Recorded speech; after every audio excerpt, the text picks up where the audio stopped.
Hi friends, welcome back to tech railway. Telangana ప్రాంతాల ప్రజలకి railway శాఖ నుండి ఒక భారీ గుడ్ న్యూస్ అనేది అందిందని చెప్పుకోవచ్చు.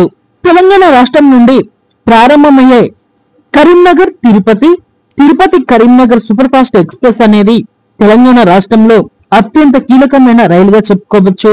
తెలంగాణ రాష్ట్రం నుండి హైదరాబాద్ మినహా తిరుపతికి వెళ్లే మరొక రైలు అనేది ఉందా అంటే అది కరీంనగర్ అలాగే తిరుపతి సూపర్ ఫాస్ట్ ఎక్స్ప్రెస్ గా చెప్పుకోవచ్చు. ఈ బండిలో కీలకమైన మార్పులు అనేవి రాబోతున్నాయి. ఈ బండి యొక్క కోచెస్ ని అప్డేట్ చేయాలని నిర్ణయం తీసుకోవడం జరిగింది. ఈ వివరాలకు వెళ్తే train number 12761, 12762 Tirupati Karimnagar, Karimnagar Tirupati super fast express. ప్రస్తుతం ఐసీఎఫ్ కోచ్లతోటి ప్రయాణిస్తున్న ఈ ఎక్స్ప్రెస్ ట్రైన్ యొక్క కోచెస్ ని ఎల్హెచ్బిగా అప్డేట్ అనేది చేయనున్నారు. ఎల్హెచ్బి కోచెస్ అంటే చాలా మందికి తెలియడం లేదు. మనం ఈజీగా చెప్పుకోవాలంటే ప్రస్తుతం చాలా రైళ్లకి పసుపు కలర్ కోచెస్ అనేవి అందుబాటులో ఉన్నాయి. ఈ పసుపు కలర్ కోచెస్ అనేవి చాలా పాత కోచెస్ ఇవి. సో ఈ కోచెస్ ని మార్చాలని రైల్వే శాఖ ముఖ్యమైన రైళ్లకి ముందుగా ఈ కొత్త కోచెస్ ని అంటే ఎల్హెచ్బి కోచెస్ ని ఇస్తూ వస్తుంది. వీటి యొక్క కలర్ అనేది రెడ్ కలర్ లో ఉంటుంది.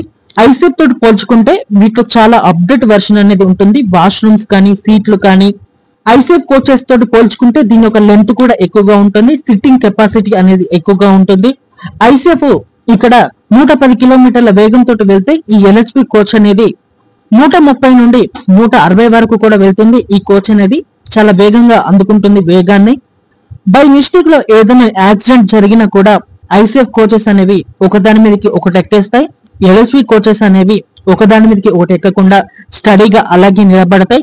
దీనివల్ల ప్రాణ నష్టం అనేది ఉండదు. ఈ కోచెస్ ని అగర్తల్లో తయారు చేయడం జరుగుతుంది. వీటి యొక్క ఫుల్ ఫామ్ వచ్చేసి లింక్ ఆఫ్మాన్ బుష్ గా పిలుస్తారు. దీన్ని జర్మన్ టెక్నాలజీ తోటి అభివృద్ధి చేస్తున్నారు. భద్రతతో కూడిన అలాగే సౌకర్యవంతమైన ప్రయాణాన్ని ఈ కోచెస్ అనేవి అందిస్తాయి. ఇంకా మన తిరుపతి కరీంనగర్ విషయానికి వస్తే ఈ బండికి జూలై 27వ తారీఖు నుండి పూర్తిగా ఎల్హెచ్బి కోచెస్ అనేవి ఈ బండికి అందుబాటులోకి వస్తాయి. ప్రస్తుతం ఐసీఎఫ్ గా ఉన్నప్పుడు ఈ బండికి 2 second AC, 5 third AC, 10 sleeper కోచ్లు, 2 జనరల్ కోచ్లు, 2 ఎస్ఎల్ఆర్ కోచెస్ అనేవి అందుబాటులో ఉన్నాయి. ఇంకా దీన్ని ఎల్హెచ్బిగా అప్డేట్ చేసిన తర్వాత 2 సెకండ్ ఏసీ కోచెస్ అనేవి అందుబాటులో ఉంటాయి. 5 థర్డ్ ఏసీ కోచెస్ అనేవి అందుబాటులో ఉంటాయి. 6 స్లీపర్ కోచెస్ అనేవి అందుబాటులో ఉంటాయి. 4 జనరల్ కోచ్లు అనేవి అందుబాటులో ఉంటాయి. 1 ఎస్ఎల్ఆర్ కోచ్ అనేది అందుబాటులో ఉంటుంది. 1 బ్రేక్ వ్యాన్ అనేది అందుబాటులో ఉంటుంది. మొత్తం 19 కోచెస్ అనేవి అందుబాటులోకి వస్తాయి. గుర్తుపెట్టుకోండి, ఐసెఫ్ తోటి పోల్చుకుంటే ఎల్హెచ్బి లెంత్ అనేది ఎక్కువగా ఉంటుంది. దీనివల్ల కోచెస్ని తగ్గించడం జరుగుతుంది. మరొకటి, ఈ రైలు గురించి అందిన వార్త ఏంటంటే ఈ రైలు ఈ పెద్దపల్లి బైపాస్ అనేది కంప్లీట్ అవ్వగానే ఇటు కరీంనగర్ నుంచి బైపాస్లో వెళ్ళిపోయి ఇటు కాజీపేట సెక్షన్లో బండి కలుస్తుందని, పెద్దపల్లికి రాకుండా వెళ్తుందని అనుకున్నాం. కానీ పెద్దపల్లి ఎంపీ గారు ఇక్కడ రైల్వే జీఎం గారిని కలిసి వినతి పత్రాన్ని ఇచ్చి ఈ బండి పెద్దపల్లి నుంచి నడపాల్సిందిగా కోరడం జరిగింది. ఇంకా రైల్వేస్ కూడా దీనికి ఓకే చెప్పడం జరిగింది. ఇంకా ఈ బండి ప్రస్తుతం ఎలాగైతే ప్రయాణిస్తుందో అలాగే పెద్దపల్లి నుంచి ఇటు తిరుపతికి వెళ్తుంది. తిరుపతి నుంచి పెద్దపల్లి మీదుగా కరీంనగర్కి వెళ్తుంది. ఎటువంటి మార్పులు అనేవి ఉండవు, ప్రయాణికులు గమనించగలరు.